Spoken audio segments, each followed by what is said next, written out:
Hello, this is Diane Zach. In Chapter 15, you learned how to code a pretest loop using the for next statement. You also learned how to play an audio file while an application is running. In this video, you will walk through the steps for coding the Spaceship version 1 and Spaceship version 2 applications. I've already opened the Spaceship version 1 application, which contains a label control, a picture box, and 2 button controls. We'll open the code editor window and scroll down and review the code in the button Go controls click event procedure. The procedure starts the spaceship at the bottom of the form. It then removes the border from the label control and then shows the control. It then displays the blast off message in the label control and pauses execution for a short time before hiding the control. The loop within the procedure drags the spaceship to the top of the form. Let's run the application to see what it looks like now. Press F5, click the Go button. Blast off message appears and the spaceship appears at the top of the form. Click the Exit button.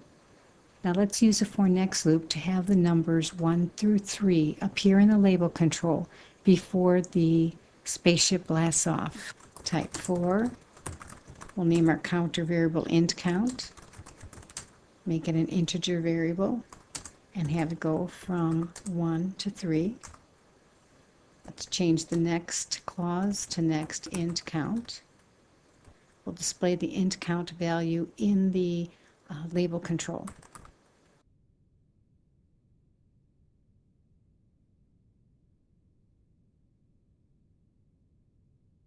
Now let's refresh the screen.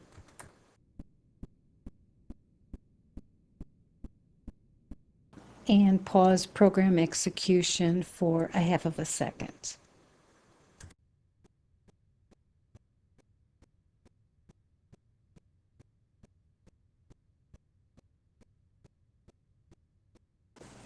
Start the application by pressing F5 and click the Go button. The label control shows the numbers 1, 2, 3, followed by the blast off message, and then the spaceship is dragged to the top of the form. Click the Exit button to stop the application. You've now finished coding the Spaceship version 1 application. Now we'll finish coding the Spaceship version 2 application.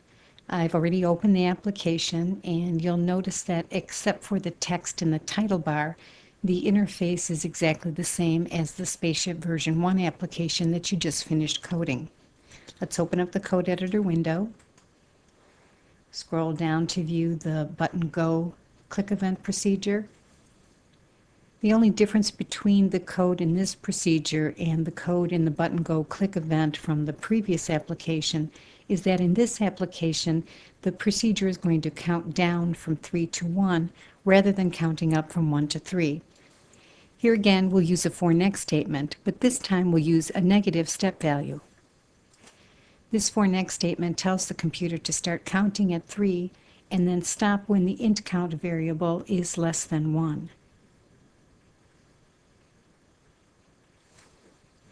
Now we'll start the application by pressing the F5 key. Click the Go button.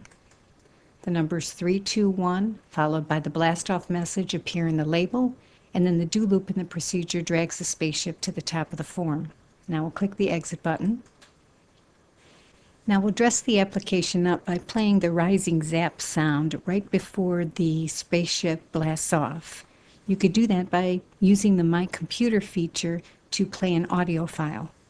The WAV file we'll use is part of the Microsoft Office clip art collection, and it's stored in the project's bin debug folder.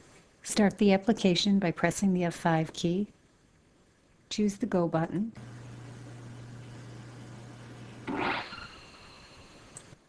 Notice that you don't hear the rising zap sound until the spaceship is already at the top of the form. It would be better if we could hear the rising zap sound right before the spaceship blasts off. So let's click the Exit button. To play the rising zap sound before the spaceship actually takes off, we'll need to pause program execution, and we'll do so right before the do loop that actually sends the spaceship to the top of the form.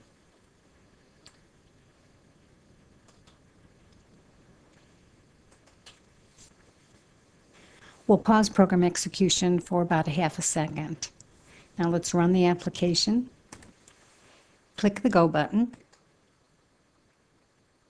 The numbers 3, 2, and 1, followed by the blast-off message, appear in the label control, and you'll hear the rising zap sound right before the spaceship blasts off. Let's click the Exit button, and you now finished coding the Spaceship version 2 application.